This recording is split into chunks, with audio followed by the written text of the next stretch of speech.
plenty of material, which is awesome.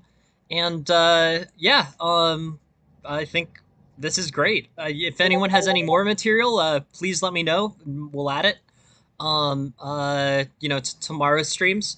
But it's great to have enough material to look over. Let's get started. The first game was sent on the Discord.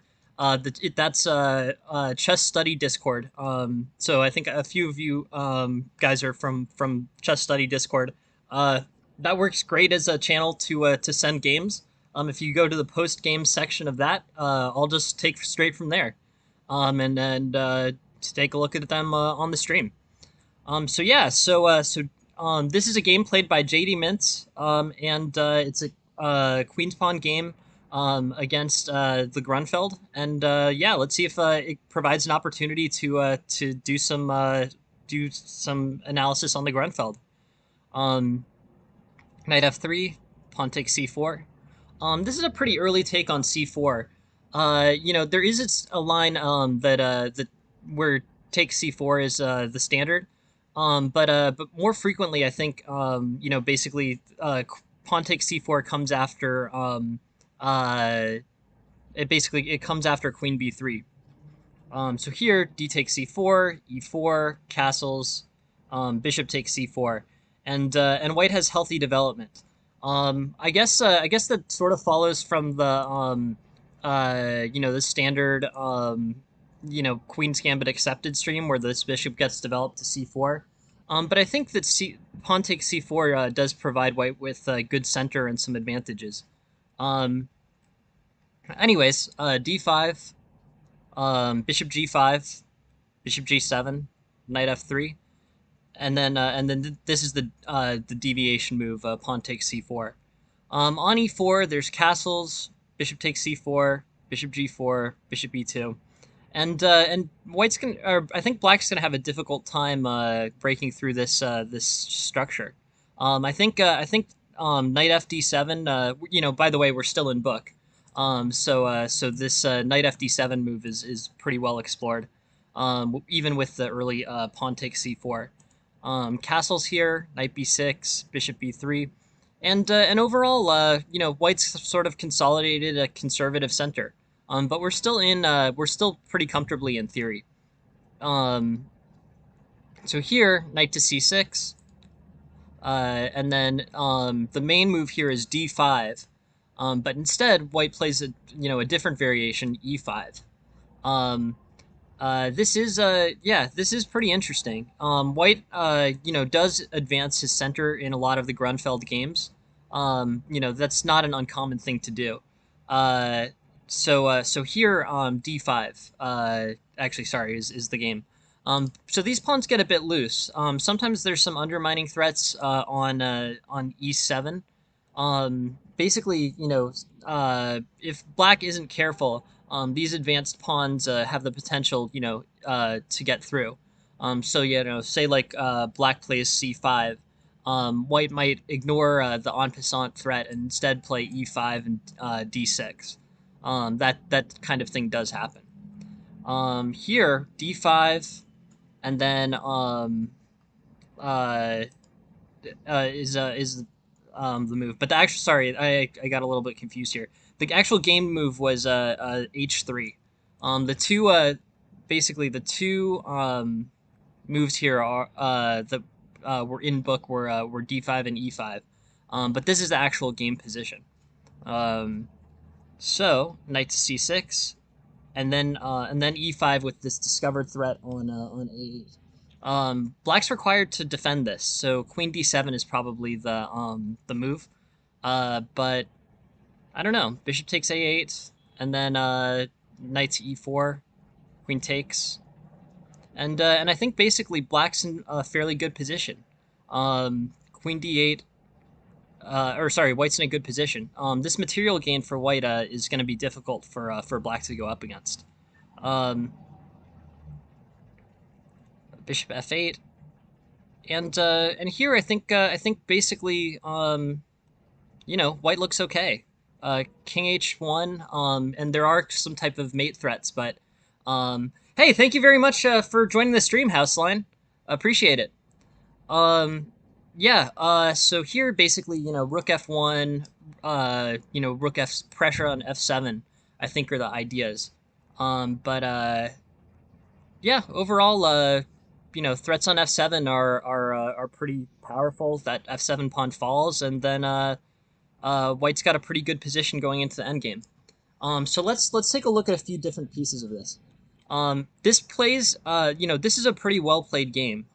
It goes through the opening line to a pretty serious depth. I mean, we're on move 9 or 10 by the time that that there's any kind of deviation from the opening book. I mean, even here, which so the number two choice here was pawn takes c4. Like it's a distant second here. The number one choice is knight e4 with uh, basically 3,000 games, and d takes c4 has only 400. So knight e4 is the general response. Um, Hey, Drayson. Uh, okay, all right. Thank you very much for sending that, and we just took a look at that. I'm glad you sent the game on this stream. So let's take a look at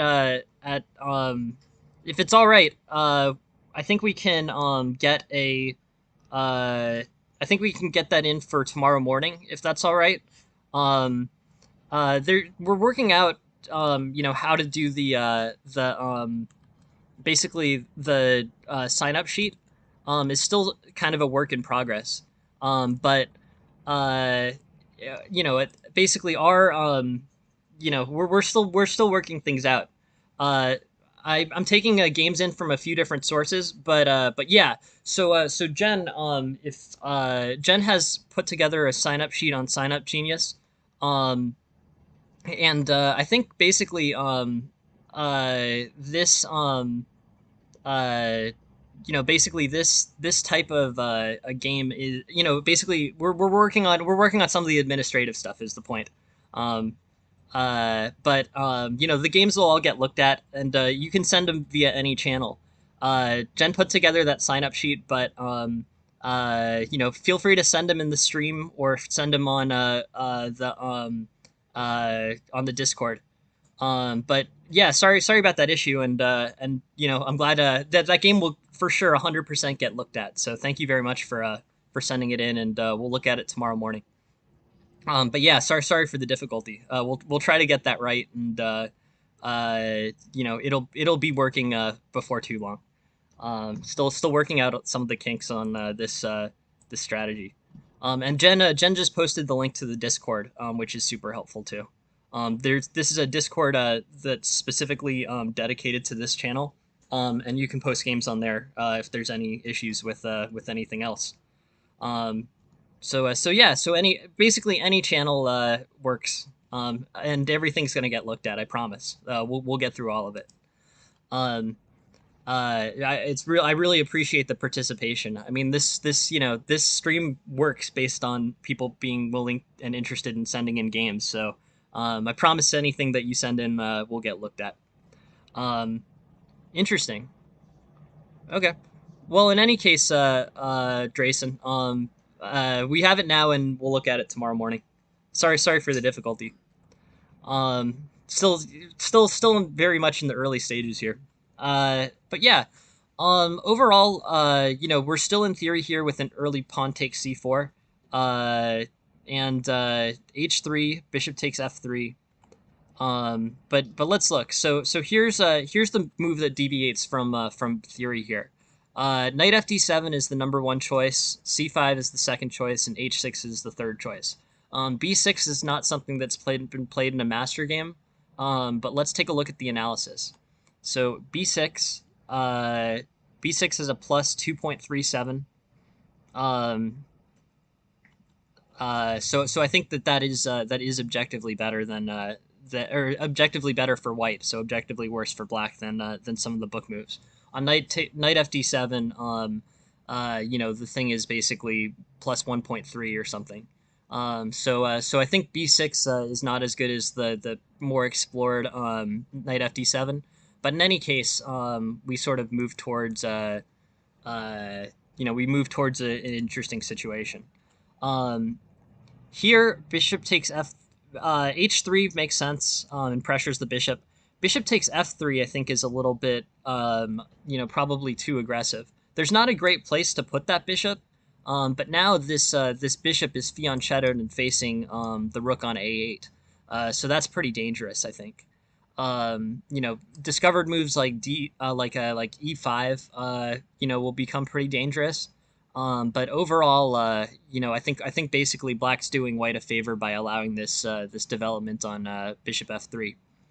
Knight C6, E5, Knight takes D4, and on Bishop takes A8, White's basically secured a pretty solid material advantage.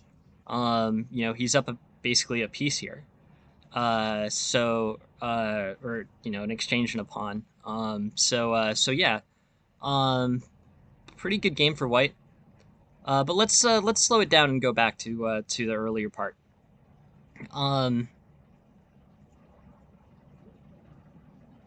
okay, so we're still in theory here. Bishop E2 is played, and that's that deals with this bishop to G4 pin fairly well. White has center control, and overall, I think pretty good control of the situation. It's plus 1.12. There's not really much way for Black to make headway, and undermining moves like C5 are probably Black's best chance to create an imbalance that's exploitable.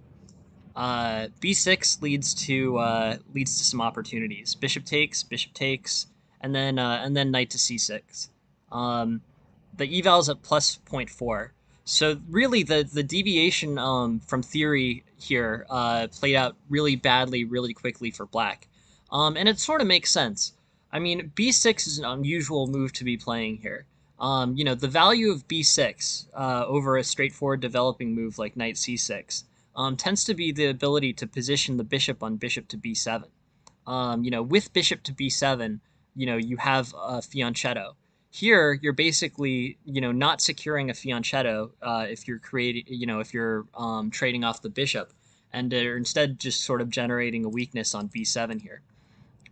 So yeah, so I guess that is, that's a suboptimal move, and the eval shows it. Here you have the fianchettoed bishop on F3, and then the knight, basically compounds this vulnerability.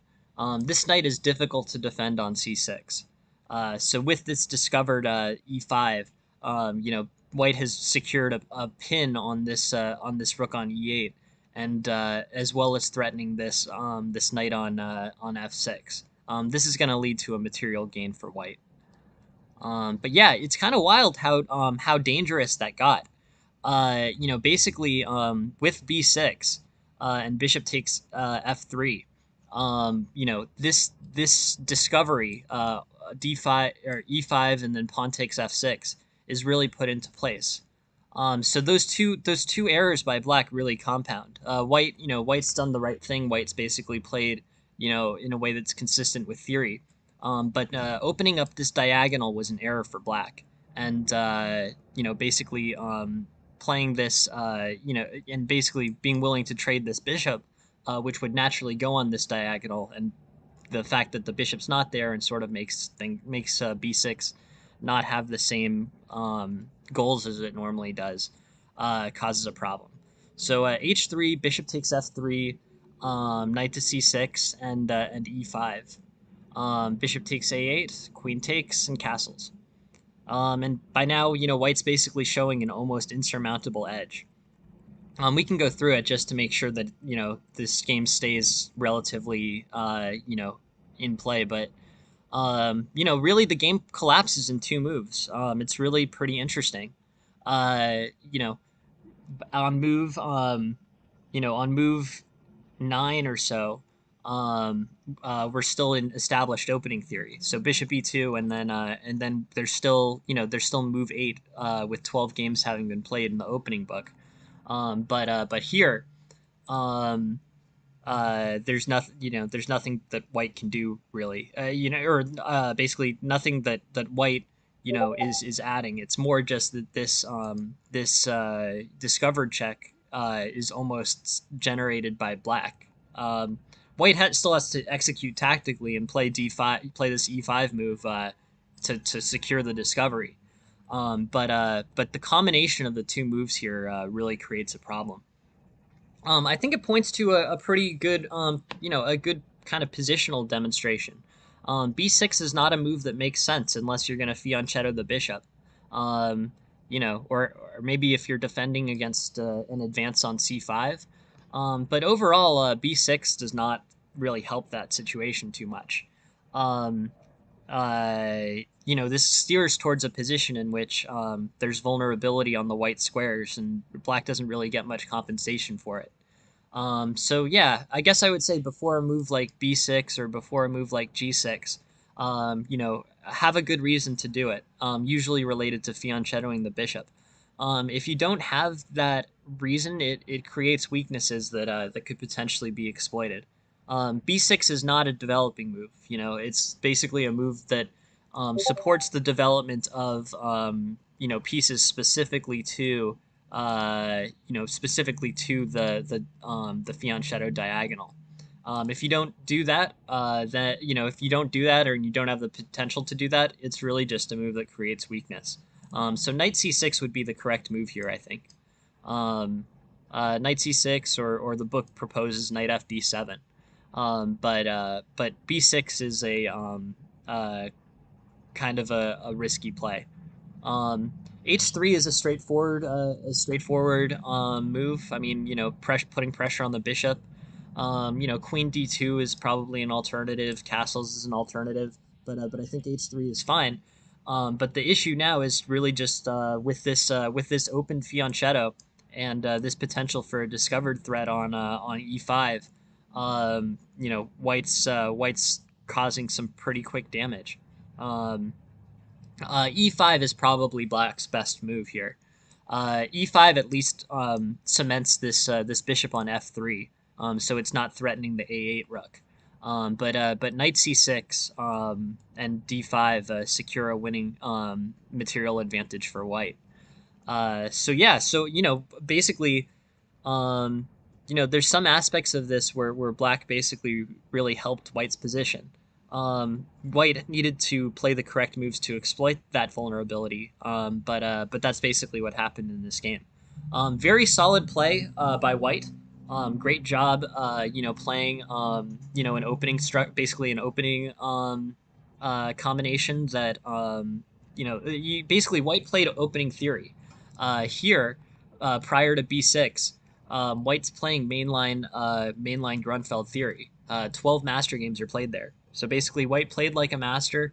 Black made some missteps out of theory, and white, having played theory, was in a position to exploit them. Yeah, solid win. It's hard to add much to a game like that. You played theory correctly, and then your opponent misstepped from theory in a way that was exploitable. So that's a win. Good job by JD Mintz. Very solid. Let's take a look at the second one. Thank you very much for sending the game in, JD Mintz, and please post more games in the theory if that's possible, or in the Discord if you're interested. Sorry. So e4, e5, knight f3, knight c6, and I haven't seen this game before, but let's take a look.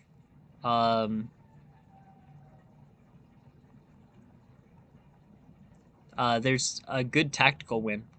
But yeah, so this looks like a Guaco piano game that's relatively equal until until basically black allows a fork on g4 that allows white to secure a winning material advantage. Here, knight f3, knight c6, bishop c4, d3, and this is mainline Guaco piano theory. Okay, bishop takes e6, f takes e6, a3, bishop takes, and yeah, black's looking pretty, basically black and white are both looking kind of in a traditional place. Let's take a look at we've stepped out of theory here. I think this bishop to b4, only leads to one game. The book response to bishop b4 is bishop b5. I think bishop d2 is just fine. But that's the main line. The main line Guaco piano line is bishop to b5. White instead plays bishop d2. I don't see any obvious problems with that, so I think it's pretty strong. D6, h3, bishop e6, pawn takes. And overall, I think White's got a pretty solid position here. Let's check the eval, but yeah, White secured the initiative. There don't look like there's any impending problems with the pawn center. Overall, some pressure probably getting exerted on e5. You know, d5 can't be played, so this pawn structure is somewhat cemented for Black. Um, it's an open game, so White's bishop is more valuable than the knight as a general policy. And yeah, I mean, I think it's pretty smooth sailing for White. Lots of games still left to be played, but White's secured a good position out of the opening. Um, Black castles queenside here. So this gives White kind of a fixed target for attack. Movement of b4 and b5. And this game has basically turned. Black's trying to turn this into a game where he attacks on White's where he basically pawn storms White's king side, and White's turning this into a game where he pawn storms on Black's queen side. So basically, alternative flanks getting attacked here, but White has better pieces and better piece placement. So especially after this knight has to move to the eighth rank, or lose a pawn, I guess. This basically b5 forces the knight to move either to the eighth rank or to lose material. So either way, after b5, White's got a solid position and is closer to his goal of attacking Black's queen side than Black is to his goal of attacking White's king side. But here's an actual. As opposed to the options here were knight b8, knight d8, or knight e4 or knight d4. Knight b8 or d8 basically undeveloped the knight. So I get the resistance to playing that. But it's still probably preferable to losing that material on d4 outright. So the engine is suggesting those two moves over knight to d4. On knight d4, knight takes d4, pawn takes d4, and bishop takes d4. And basically, White has a more advanced attack and a material edge. This position looks pretty solid. E5 gets played, and now Black is going to try advancing. And White will need cautious defense. But overall, this is going to favor things for White. And then I think it's a solid move. It's not a trap. But d4 allows a temporary loss of defense on e4. But on that loss of defense, queen g4 becomes possible, forking the king and knight here. So the pawn on e4 was never legitimately hanging on this move. Basically it's a good break for White because he's trading his d3. White's trading the d3 pawn for Black's e5 pawn. So in this move, White's trying to make a favorable trade of pawns in the center. But after d4, basically the e4 pawn was never really hanging, and White's trying to make this favorable trade of pawns. D4 is played. That fork is made, and queen takes e4 secures a winning advantage for White. But overall, d4, d4 is an interesting idea. I really understand the desire for this trade. The engine is suggesting White continue his attack on the king side, maybe with the a4, a5, and then potentially bishop takes a7. But d4 makes sense too. I guess specifically, I think it's probably better to continue this attack. Black is attacking you on the flank. So it's probably good to attack Black on his vulnerable flank, his castling flank. And the reason to do that is basically because the attack is going to get mobilized as quickly as it can for both sides. But d4 is d4 is a little bit slower. This is a good trade. This d3 for e5, but it's not as good as basically the it basically it's not as good as advancing the king side attack. This attack may improve White's position if things play out perfectly, but the attack offers more and is sort of needed, immediately against Black's relatively immediate attack. So I guess I would say a4 here over d4.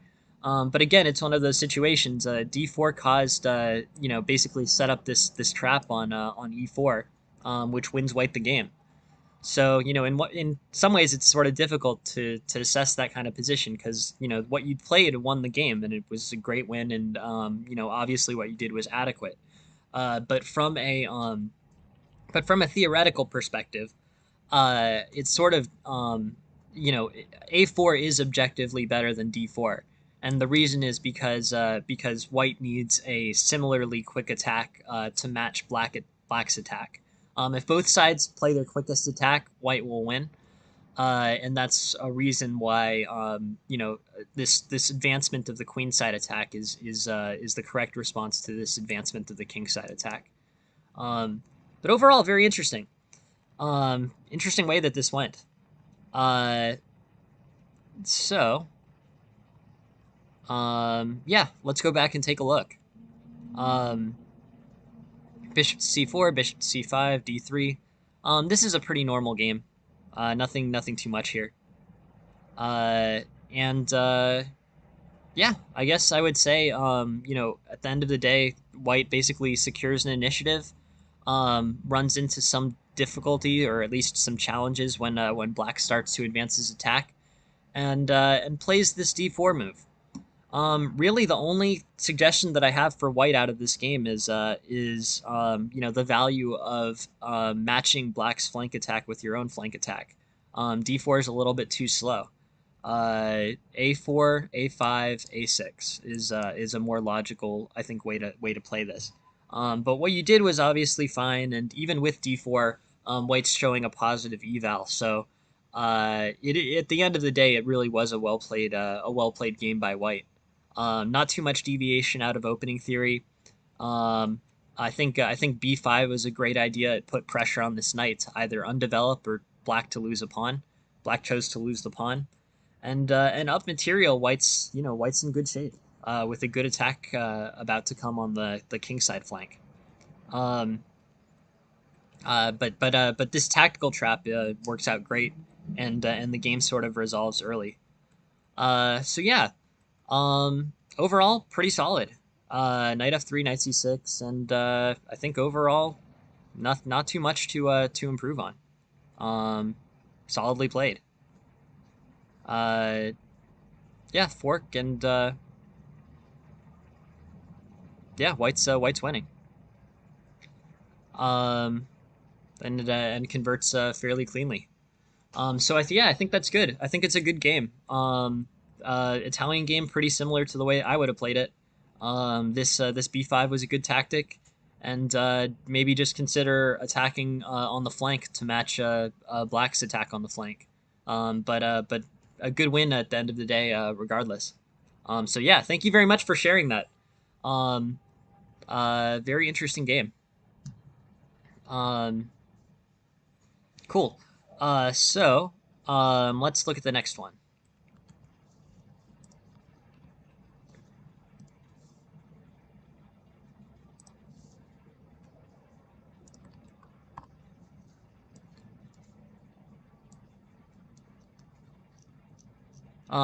So this was all drawn from the chess study Discord. I think just because I have a second here, I'm gonna post a link to that Discord and see if any of you guys are interested in joining it.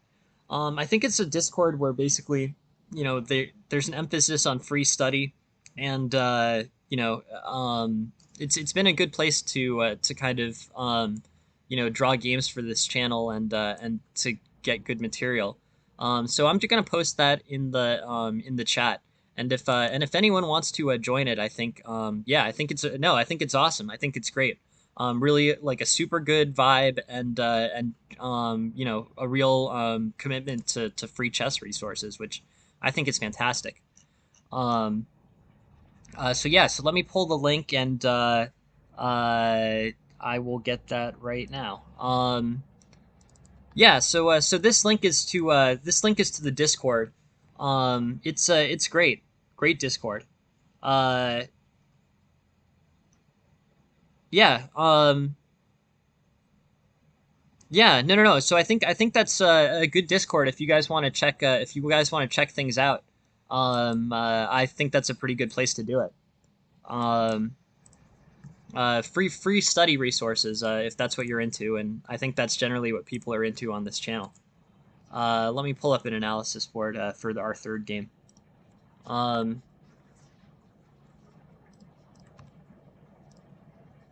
cool. This is Caro-Kann.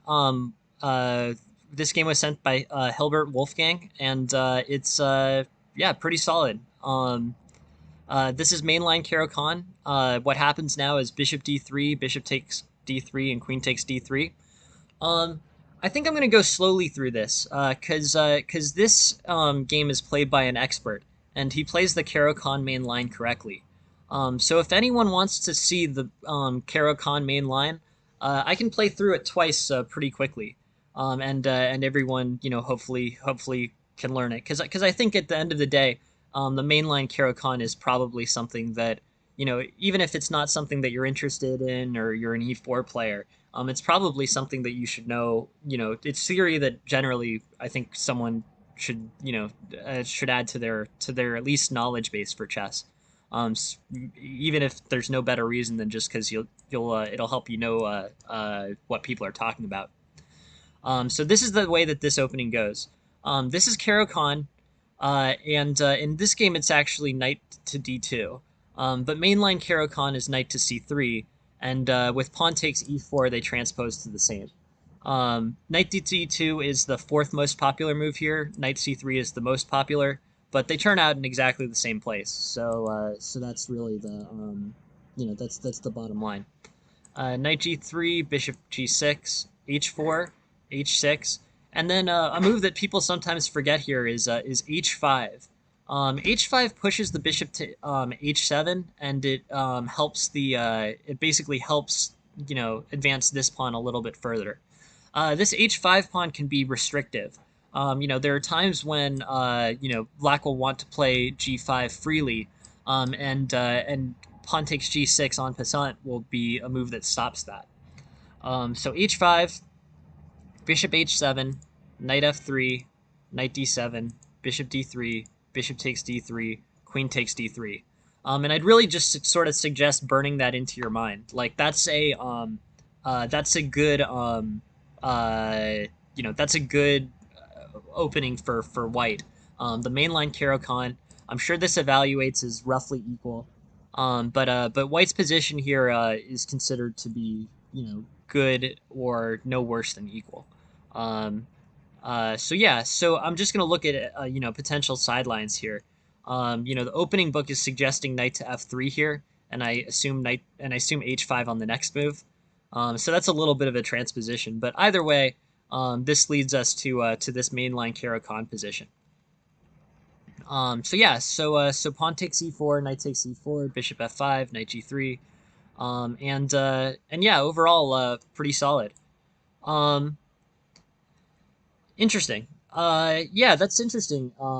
I haven't explored knight to d2. I've kind of expected that knight to c3 is the main line. But uh, against knight to g6, that's interesting. So I assume that means that the knight transposes its development at some point to either b3 or c4. So yeah, since you brought, it's super interesting, and I don't know it myself. So since you brought it up, let's take a look. But just so everyone knows, this queen takes d3 on move 10 is the mainline Caro-Kann. Queen takes d3 on move 10 is sort of how you know you've played the mainline Caro-Kann correctly. But yeah, let's take a look at knight d2. Cause I don't know this so well. I play the main line, so let's assume that D takes e4, and we're in exactly the same place. It doesn't matter. But instead, knight d2 g6 is a pretty interesting alternative. Um, so I guess the main line here is g knight to f3. Then black plays bishop to g7. White plays c3. Knight h6. Bishop d3. And yeah, white looks pretty comfortable. I understand I think I understand what why the reason is. I think you're right. Futaport. I think that's totally correct. Now that I look at it. And I think the advantageous thing about playing knight d2 in the situation that you talked about, so against this g6 or against this bishop f5, this it's helpful because on g6, like not pawn takes, so g6 here, having the knight on d2 allows for the pawn to play to c3, and as opposed to if on knight c3, g6 is played, this is stuck on c2 and can't be supported. So overall, knight c3 is the main line. But it makes sense that in a g6 type situation, knight to d2 would be better than knight to c3.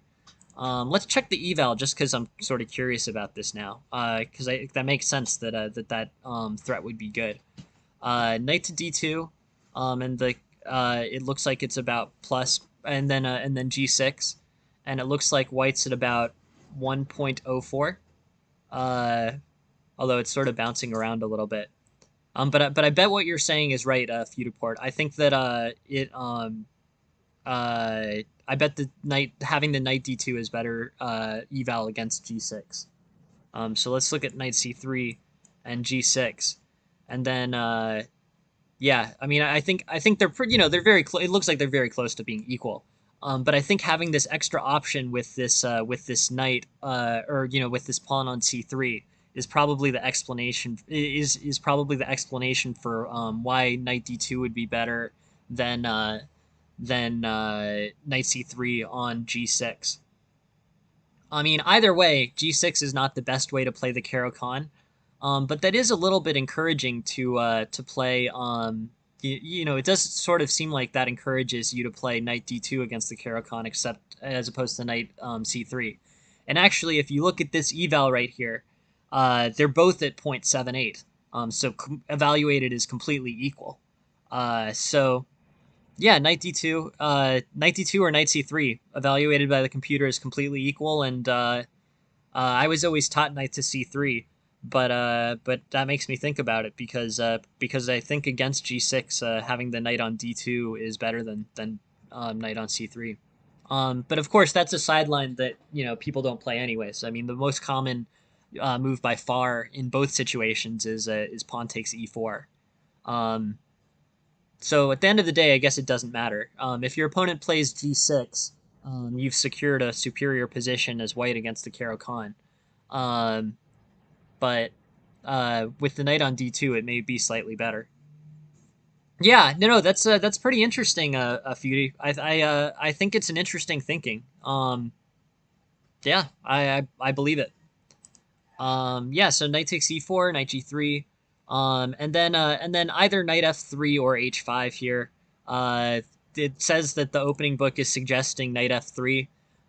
They're both played, and they both transpose into the same place. So knight d7, h5, bishop h7, bishop d3, bishop takes, queen takes, and the Caro-Kann line is yeah, no, I think everyone, I think 95% of games, your opponent's going to play d takes e4 as opposed to g6. G6 looks worse for black. So it makes sense to be playing pawn takes e4. And in that case, it doesn't matter because the knight's going to take e4 on the next move anyways. But that is an interesting intricacy, Beauty. So thank you for sharing that.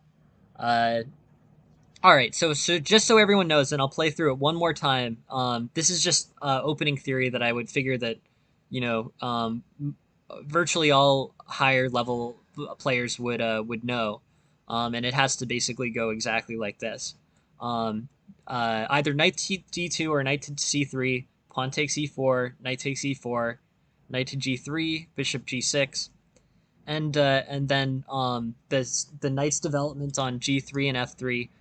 The bishop moves to d3. The bishop takes from h7, and the queen takes on d3. This is the mainline Caro-Kann. I feel like it will be helpful to know exactly what what the improvement is, regardless. It's basically helpful to know what the main line is, regardless of your situation. It never hurts to know a 10 move very favored main line. E6, and then the moves here most generally are either bishop to d2 or bishop to f4. Castling's not bad, but it is somewhat committal for white here. There are potential ways that black can start aggressively attacking on the king side, in which case it might be helpful to consider castling queen side. But anyways, nothing is wrong with castles. It's just not the main line, and it could potentially lead to an attack on the king side. Knight gf6, rook e1, and then black ends the time in the opening book with bishop e7. Here the positions evaluated is pretty close to equal. A theme in the Caro-Kann can sometimes be having your rook on e1 and pinning the pawn on e6. But overall, I think it's pretty good. I think white's in a pretty smooth position here. Basically the engine doesn't like the awkwardness of bishop d6. Um, it prefers, either probably bishop to b4 or bishop to e7. I would probably play bishop to e7 here. Bishop to d6 exposes this bishop on d6 to attack. On knight f5, there needs to be a responding move to defend this bishop. Whereas bishop e7, disallows knight f5 because the pin's no longer there. So I guess I would say in this position, I advocate bishop to e7 over d6, because bishop to d6 allows this extra move for white, exploiting this pin on e8. Anyways, bishop d6, knight f5, bishop f8, and it's pretty smooth sailing for white. Straightforward development, good control of the center. White has a much better center here, and whenever the king moves off of this pin, the knight will have to move away from f5. No problem, Aphelion. No, thank you very much for joining the stream. We're just going through some games here. Bishop d2, queen c7, d5, and overall, this is pretty favorable to white.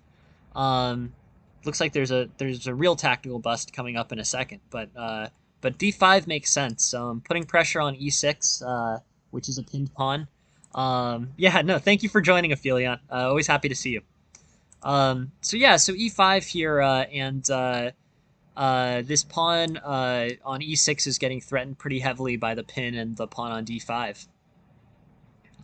Rook c1, and then queen c7, and d6 looks pretty crushing here.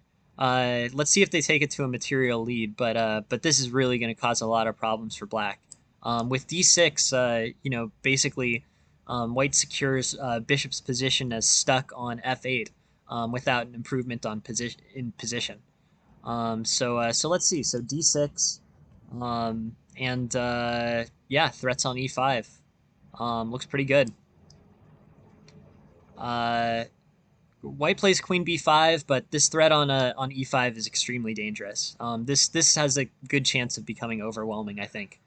Black is in a lot of trouble here. I think basically this e5 pawn is getting pretty close to being hung, and very dangerous. Additionally, and what white's playing for here as a potential line is knight takes, rook takes, queen takes, and e1.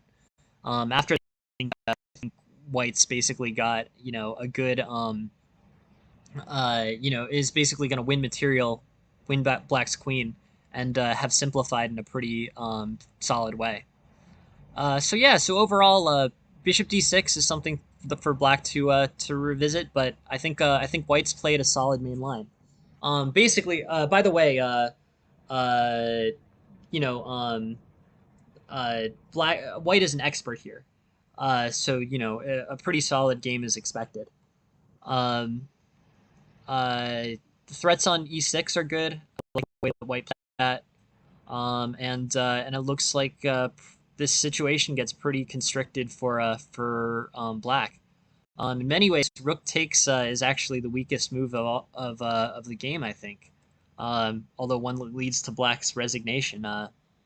Just from an eval perspective, the immediate knight takes d6, knight takes d6, queen takes d6, bishop c7 wins this knight and almost certainly a winning a winning improvement in material.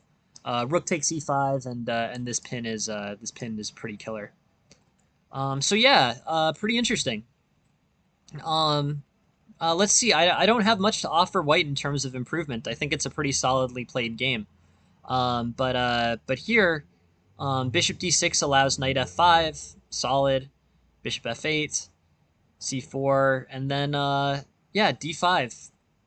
Um, looks pretty good. I think no game is perfect, and that inefficiency at the very end is something that there was a better tactical possibility. I mean, this this is slightly better for or sorry yeah, this is slightly better for white.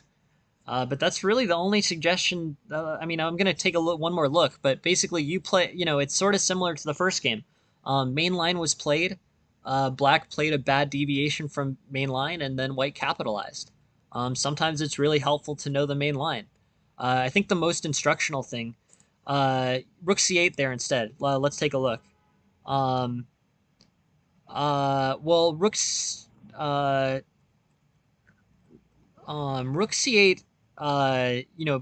yeah, rook c8, yeah, here at the end of Aphelion, yeah, totally. Rook c8 is also very busting. This game is one for white. Yep. No, I like it. I like it. Aphelion's referring to this tactical improvement. Um, yep, looks good to me. Uh, yeah, looks good to me. Good work. Rook takes, queen takes, knight takes d6 is another way to simplify and basically end the game as white. Um, the computer most prefers this one, but at this point we're all sort of yeah. No, thank you very much, Aphelion. Appreciate all the help. But yeah, they're basically tactical combinations and white capitalizes. It's pretty good. Uh, you know, um, uh, you're sort of splitting hairs here at the end. But both of those two alternatives, either rook to c8 or knight takes d6, bishop c7, are slight improvements over rook c6. That said, rook c6 is also winning. So yeah, just in terms of the narrative of the game, this basically works out as white plays the main line, black deviates from the main line with this somewhat awkward bishop d6 move, and then white gets to play knight f5, and it's basically a 2 pawn advantage or 1.5 pawn advantage, and a relatively easy position to play as white. So I think the most instructional value is something that white did correctly in this game. But I think for everyone else watching, it's important to get the mainline Caro-Kann right, because this game shows that basically one misstep can cause pretty serious inefficiencies that your opponents might be able to capitalize on. So here, pawn takes e4, knight takes e4, bishop f5, knight g3, h4, bishop g6, h4, h6, and just so you guys know, this is material that's been played about 10,000 times in this opening book. It's a very well established main line that I think it's helpful to know. Knight f3 or h5 transposing into the same place. Knight d7, bishop d3, bishop takes d3, and queen takes d3. And this is yeah, this is solid. Cool. Yeah, thank you for the highlighted message, Dennis. That's cool. I didn't even know how to do. I don't know how to do that, but that's cool. So thank you for the redeem. I gotta learn Twitch better, but looks like a that's looks like something cool. So awesome. Yeah. So, anyways, bishop takes d3, queen takes d3, and you're in the mainline Caro-Kann. And then the next few moves are there are opportunity for deviation. But black's bishop d6 allows knight is an inefficiency, and it allows knight to f5, and white's white's in a good place. Uh, so yeah, so that's the main thing. I think the instruction is learn the mainline Caro-Kann. Sometimes if you play it, your opponent will make an inefficient misstep and you'll win. That's what happened in this one. Good game. Thank you very much for showing it, Hilbert. Really appreciate it, and yeah, please keep sending them my way. Well played game for sure. Um, let's take a look at the next one. Okay.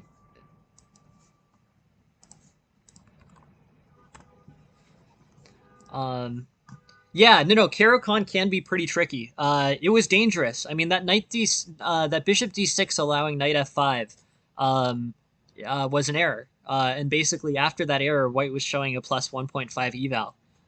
The bishop e7 was the move, because bishop e7 prevents knight f5. But once bishop d6 was played, and the knight was able to get outposted, with the threat on f5, I mean, it was pretty, not over, but certainly pretty solidly in White's favor. So anyways, that was interesting. A good capitalizing on what seems like a small error by Black. Dangerous lines. Cool. All right. Here's House Lines game. Thank you very much for sharing this one in the chess study uh Discord. Well, let's take a look. French advance. C5 looks good. I'm sort of curious, just in terms of frequency of openings. E5 advanced French is a little bit out of favor, so it's the third most popular. Knight C3 is what I play. That's the main line. Knight D2 is also playable. C5 here is basically the main line. And then white goes to a pretty distantly played fourth position with d takes c5. The main line here for white in the Caro-Kann is c3.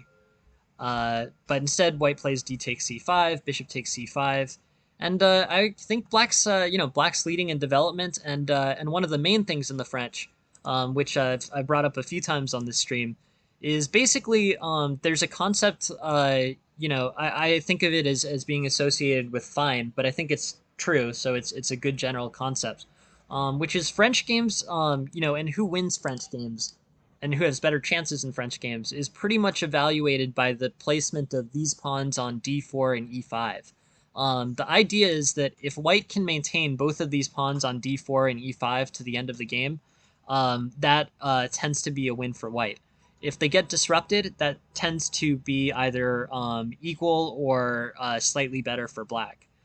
So basically, Black's game in the French is centered around disrupting this pawn structure, which will win for white if it's allowed to continue without interruption. So for that reason, undermining moves like c5 and f6 are big pieces of the French. So anyways, what ends up happening here, d takes c5, basically surrenders, a lot of white's chances. That pawn structure d4 e5 is not supposed to move or change. Yeah, Jen got an order from Costco, so she just walked out, and she's going downstairs. I'm sure she'll be back in a minute, and yeah, she got a full Costco order. Um, Small apartment. Living in New York is tricky, there's a lot of stuff going on all the time. But yeah, so pawn takes c5 is is disrupts white's center pawns. So with bishop takes c5 and knight f3, black's basically showing better. I'm pretty sure the analysis will confirm this. As soon as d takes c5 is played, actually, this bishop takes c5, shows better options for black. It really is a pretty good rule of thumb.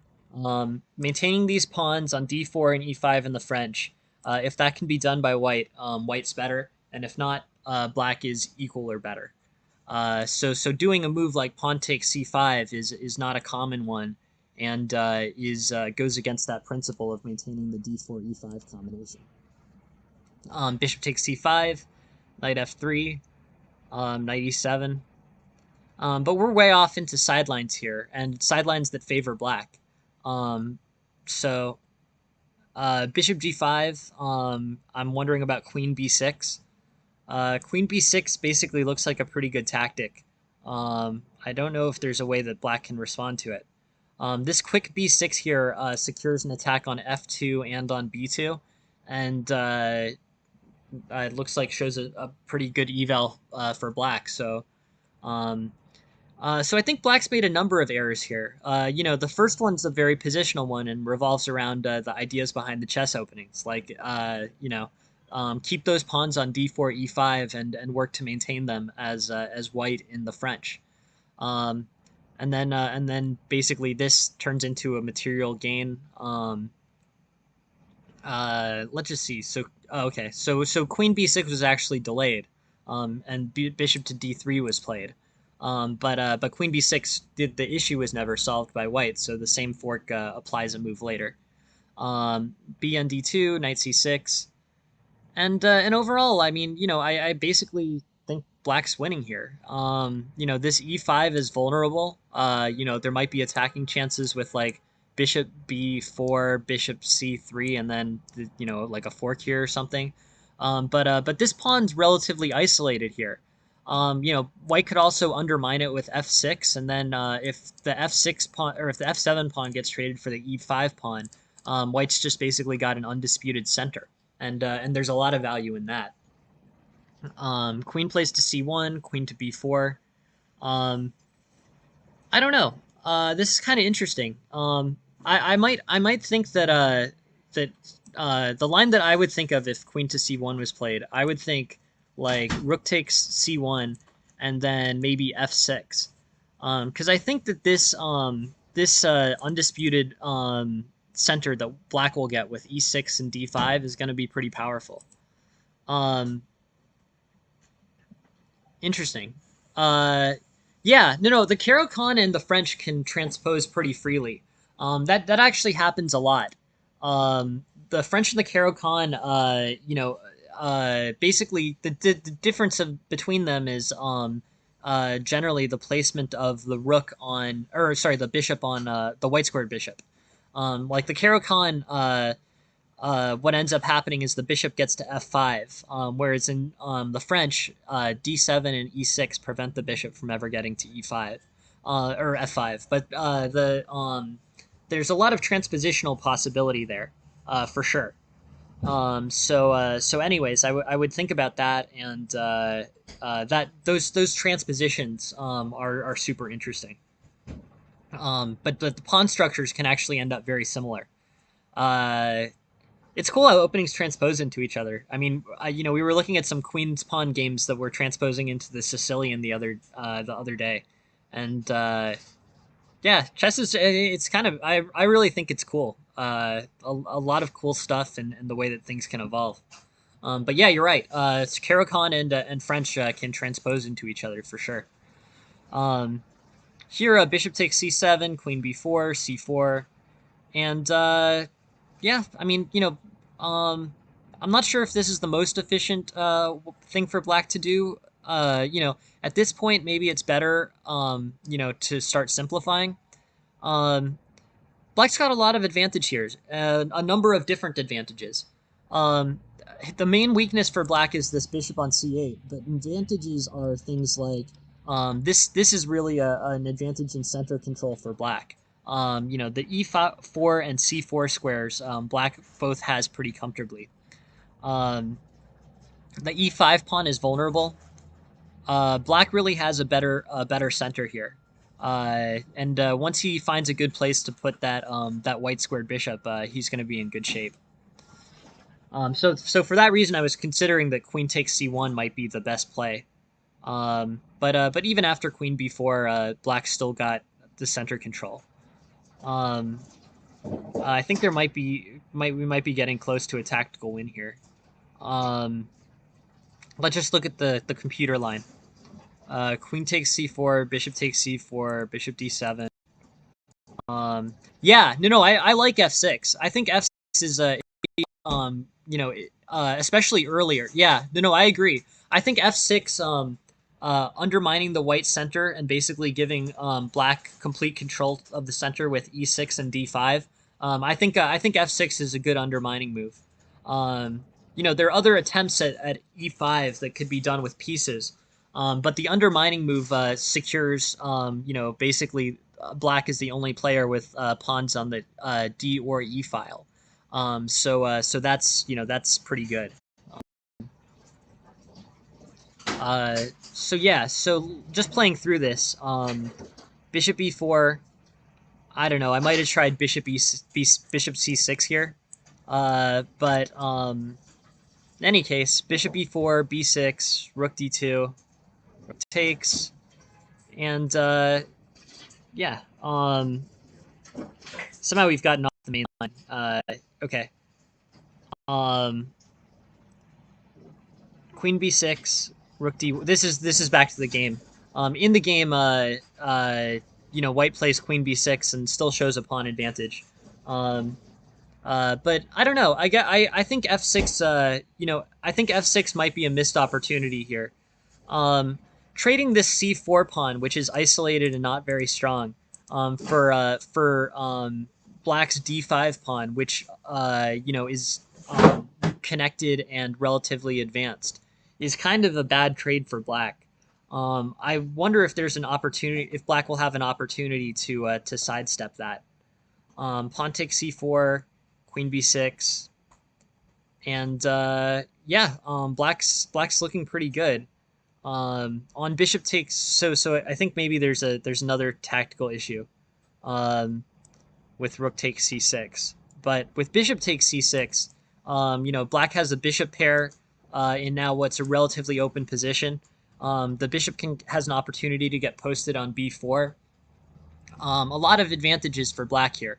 Potentially a cool looking discovery, bishop takes f3, discovery on the queen. But let's see the tactical issue with rook takes c6, which is what happened in this game. Um, okay. Yeah, that is a real tactical issue. Um, Rook to c6. So what's dangerous about this is rook to c6 introduces white's mating threat, which as a mating threat is something that black necessarily has to respond to. Um, with rook takes c6, the queen threatens mate in one and secures tempo. So black has to choose between g6 and f5, but either way, black has a loss of time, which is going to be responded to by bishop to b5, bishop to g6, bishop to b5, and this position already favors white, before some pieces get hung. Um, yeah, so unfortunately, Black's position, after playing really a very good game and securing a good middle game, um, deteriorates pretty quickly. So yeah, so this is really interesting. Black's position here is good. This pawn structure is good. Ideas, Black, secures a material advantage and isolates these two sets of pawns. Things are going very well for Black here. I like the f6 possibility. Basically securing this center and maybe even potentially allowing for e5 to be played. Basically f6, pawn takes f6, bishop takes f6, or some other alternative like rook e1, pawn takes e5, knight takes e5, knight takes e5, rook takes. I mean, there's a number of ways in which f6 can help to simplify the center. Um, but what ends up happening is these two pawns, remain unchallenged, and as opposed to that opening principle we were talking about with white controlling the center on d4 and e5, black instead, has control of the center with e6 and d5, and white has no center at all with the pawns. So it's sort of a flip of the way that the French normally goes. Um, Potentially simplifying here could be a good idea. I guess, I don't know. Queen takes c4 looks pretty good to me. Um, this is just relatively simple. Black's up a pawn, and has a bishop pair in what's going to become an open position. I guess here I would say, and the biggest correction that I can offer to black from a strategic perspective, I think, is to simplify if down material. I think black doesn't do that, more or less. I mean, this is a great opportunity to trade off, white's biggest attacking piece for your queen. So queen trade. And the queen trade should really favor you, right? Because you have an extra pawn and a bishop pair. So overall, I don't know. I guess I would say, walking away from this, I would say, black should recognize when he's up material, and trade off, white's pieces that have the most potential for attack. Simplify when up material. Um, because this unfortunately got this got very out of control tactically, and then black's position deteriorates, which is really unfortunate. Black had a good opening and a good middle game, but this queen got very dangerous. This tactic on e4 got very dangerous for black. So the first thing, I would say, uh, this when in a complicated and volatile game, tactical study is super important. At this point, I feel like everyone knows it's chess.com, or really any tactics trainer. Chess Tempo is cool too. Um, so that's the first piece of advice. The second piece of guidance, I think, here is, when up material, trade off the dangerous attacking pieces. The simpler it gets when up material, the higher your chances of winning are.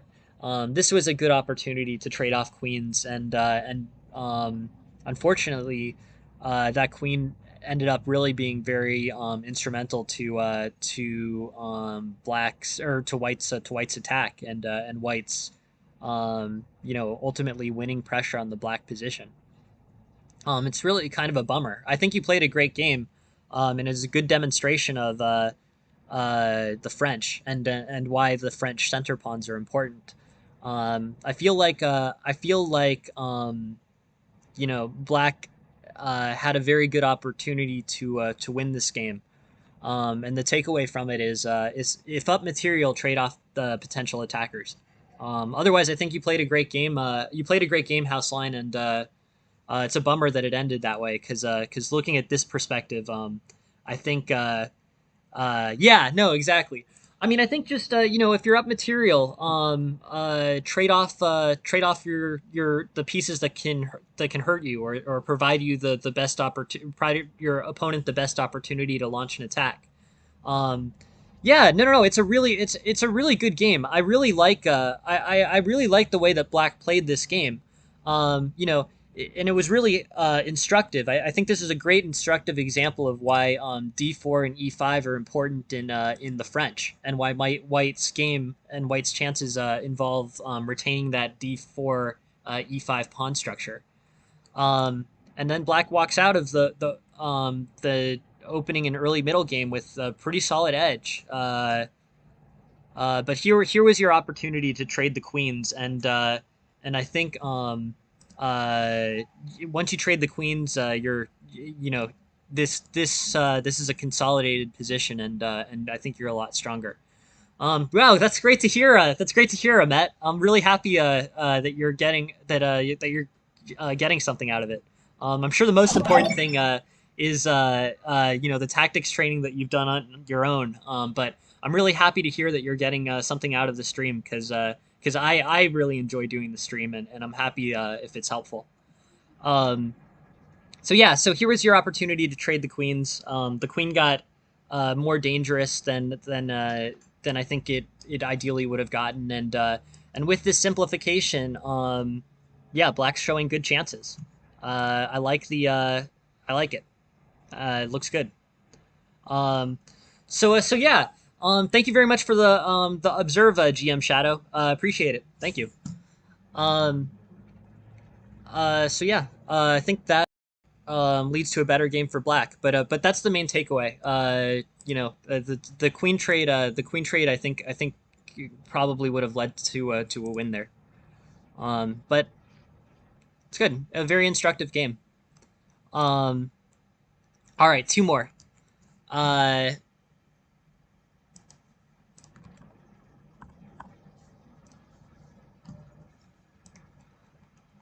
cool, awesome. Another Traxler game uh, is it was this Jay or sorry who was this a Felion's game? I've forgotten, but these Traxler theory games are super interesting. Um, Traxler is this line that leads to a lot of very aggressive attacks for black. Very double edged. It was A takes this game, Aphelion. Now that I remember. I sometimes I it takes me a second, but this is A takes this game. So let's look at this.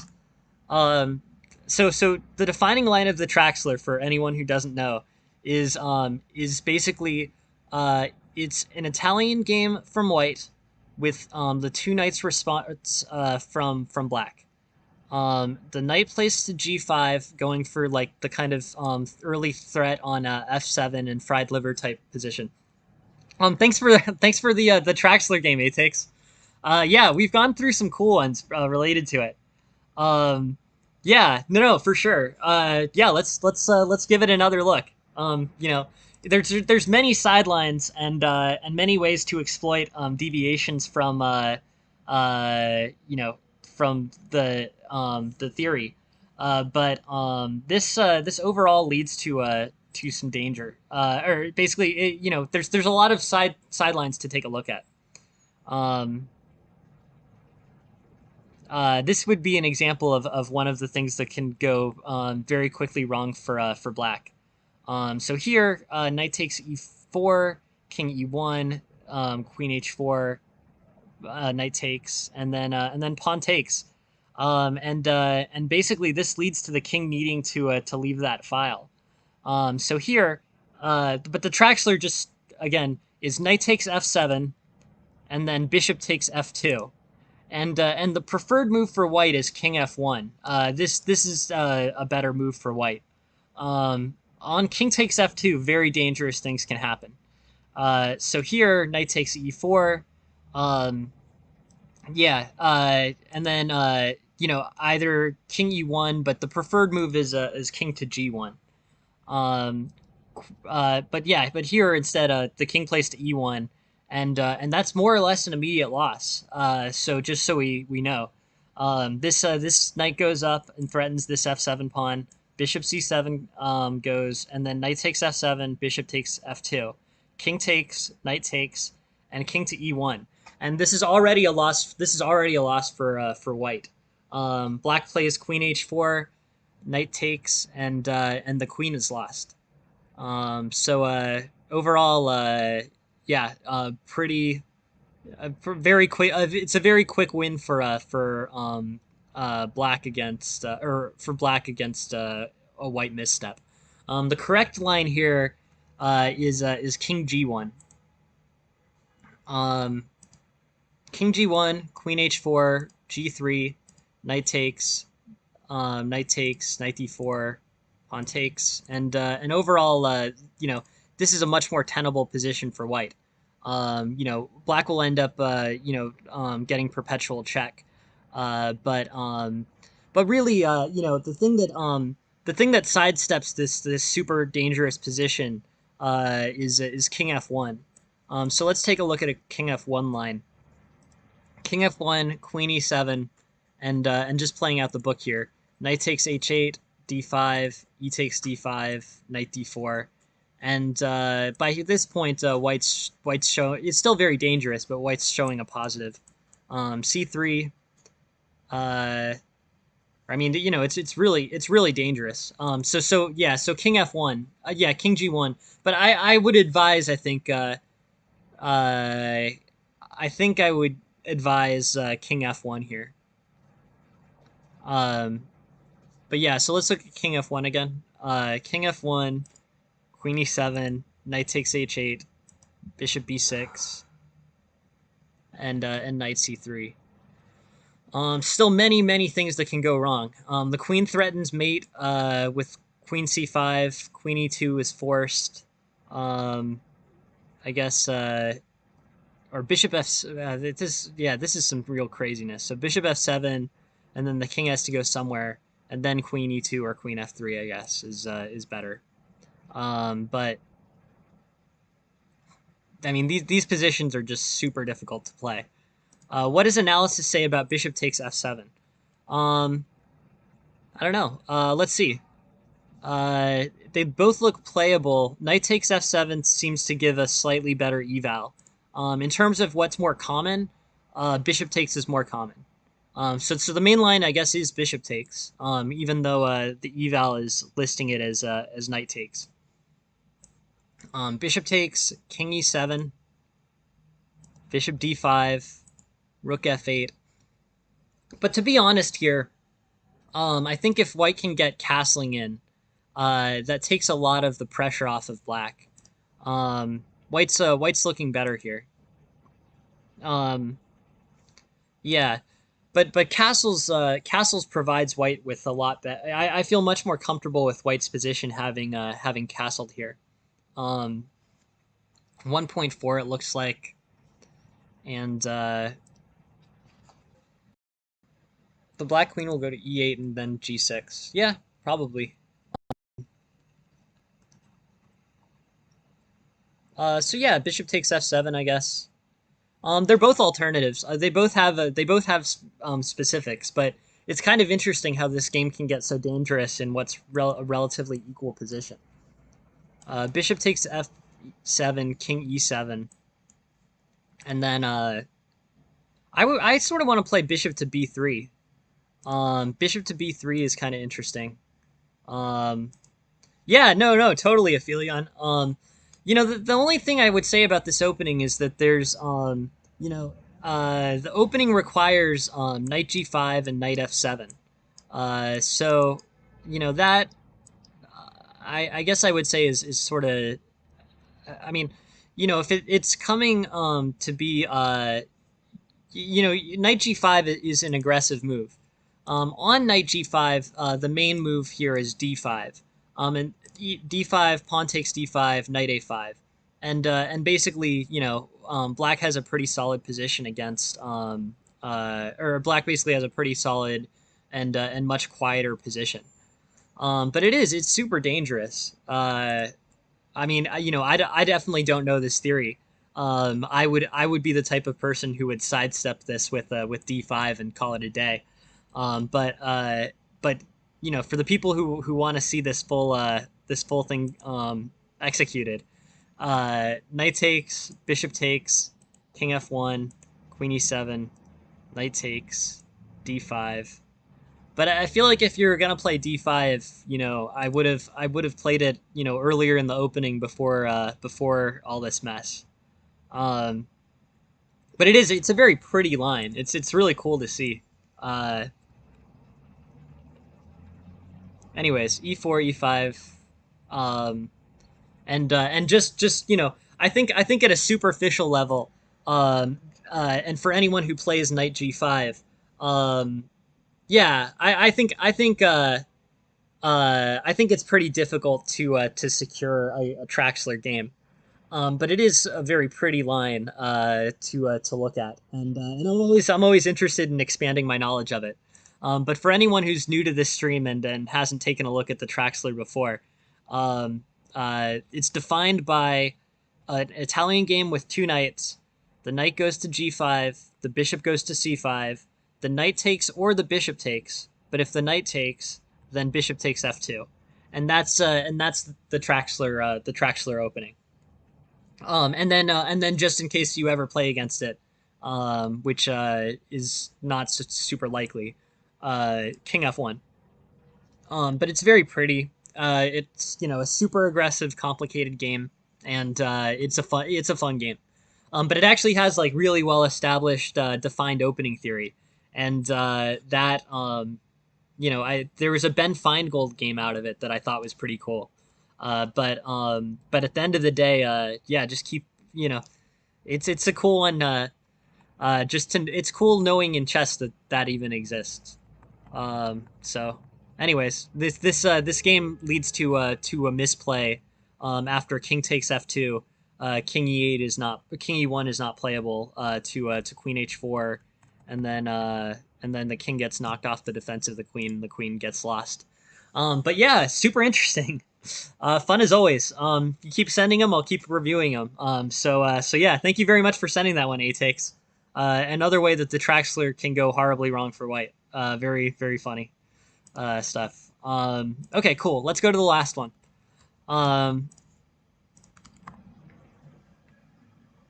Okay. This one is two Anons playing. I think that means it's from Tarash.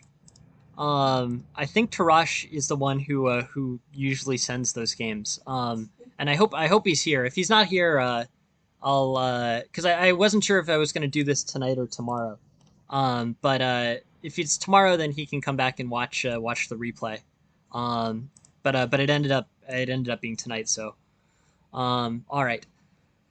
So let's. I haven't seen this before, so I'm just gonna play through it quickly. Looks like Caro-Kann main line. Yeah, the Feingold game. That was really cool, Aphelion. If anyone wants to get a high level Traxler perspective, that Traxler game with Ben Feingold is a really cool one. Which you sent earlier, Aphelion. I'd never seen it before, so it's cool that you sent it. I got to learn about it, and this I feel like we've seen this one before. This is super dangerous. Hey, thank you very much for the follow, Commander. Yeah. Interesting. If we haven't seen this one before, we've seen a similar one with a similar theme. It's cool. So all right. So anyone who's been watching the stream from the beginning should now know how this opening goes to move 10. Let's see what happens. Just so everybody knows it. Mainline Caro-Kann, bishop f5, knight g3, bishop g6, h4, h6, and then h7 or either knight f3 or h5, e6, h5, bishop h7, bishop d3, bishop takes, queen takes. So we're doing it again, and maybe. And then you'd also have to observe, Jen, to get the shout out. But yeah, so here there's a cool thing that happens with some basically bishop takes g3. One of the things that's good about bishop takes g3 is basically I always thought bishop takes g3 was bad for white and strong for black. But one of the things that's helpful for white in bishop to g3 is that this g3 pawn gets the opportunity to be very disruptive in black's position. So here, like g4 and g5 lead to a pretty dangerous situation for black pretty quickly. This basically, this is the concept. Some GMs talk about it of like g5 being a lever that rips open the black king side. That's basically true. G5, and there's no good option for black on the king side here. Black can play pawn takes g5, in which case the h pawn will advance, or if black ignores it and plays like king h7, pawn takes h6, and then either this black pawn on g7 will have to take or play g6. But it really effectively opens up the king side, pretty much regardless. I don't know if this means that black is supposed to castle queenside, maybe. Cool. Thanks for sending the game, Aphil. Oh, is that the Ben Feingold game? Just um, yeah. So for anyone who's interested in learning about the Traxler at a high level, the link that Aphelion just sent is the one that I was referring to. It's pretty cool. Very aggressive stuff and played by two pretty high level masters. So cool looking thing. Um, here, yeah, G5. I don't know if this trade was the best. But anyways, the what's really interesting about this game from a thematic perspective is this bishop takes G3, pawn takes G3, leads to good attacks on the black king side with G4 and G5. That's what this trade was really about. These doubled pawns are actually happen to not be weak here. They happen to be, they happen to offer a strong attacking opportunity. Um, so yeah, Rook F1, castles, knight E5, and yeah, white just pushes that pawn, and the situation gets very out of control very quickly for black, and yeah, leads to an early resignation. Um, but here, I guess even I think we've gone over something similar. Here after G4, Knight G3 actually, Knight G3 wins material. So G4 probably wasn't the right move. The same principles hold true, and this G4 G5 push is going to be extremely strong for white. But white can't let these rooks get forked.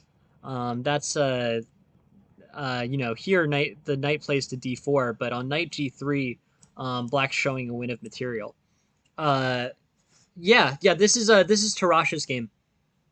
So yeah, so knight g4 and or knight g3, and then black's winning material. But the fundamentals are the same, regardless of this kind of execution at the end. This G4 to G5 move is going to put a ton of pressure on black and probably win. White needs to be careful and not do what he did, actually in this game, which is let the knight, do a simple one move fork. But yeah, the same idea, absent that one move, if the move instead is anything that the computer recommends, like rook to h3, or probably rook. I like rook 8 to h3 the best here, as opposed to g4.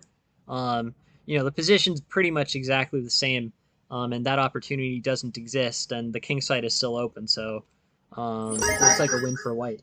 Hey, thank you very much, GM Shadow. Thank you very much for the cheer.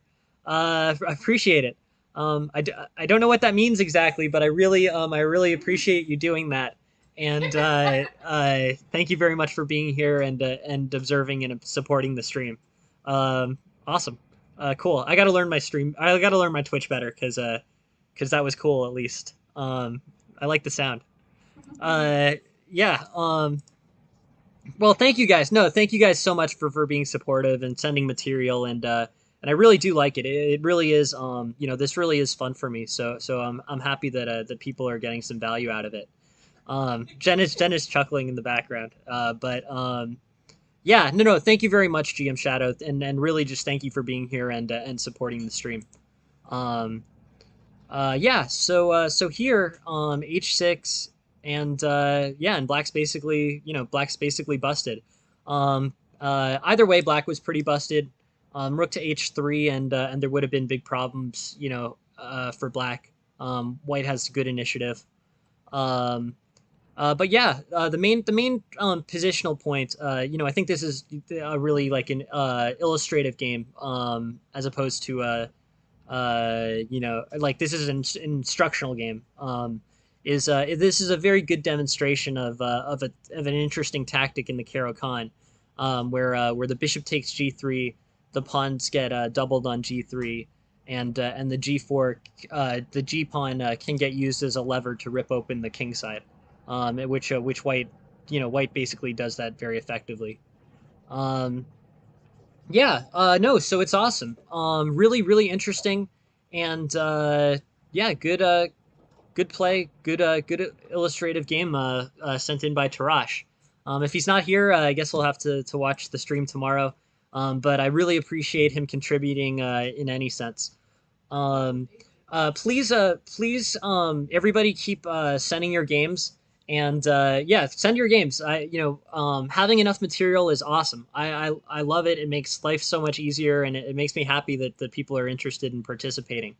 Um, the thing that uh, yeah, I'm gonna try to improve our side of keeping games and game slots together. I'm hoping we can get that sign up genius thing with the slots well organized. But feel free to send me games on any channel. I'll pick them up and we'll look them over. I really just appreciate the participation and everyone's help making this successful stream.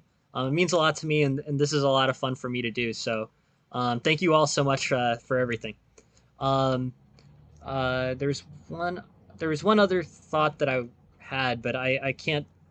Uh, it's gonna take me a minute to think about it. Anyways, whatever. The I really appreciate you guys being here. I'm gonna try to streamline our game review signups, and it's awesome that you guys are here. Thanks so much for being here. It means a lot to me. Keep sending those games, and we'll look them over. And Jen's leaving the link to the Discord. Yeah, thanks all for being here. Have a good night, and the next stream is at 10 a.m. Eastern time tomorrow morning. Um, Thank you guys. See you later. Bye.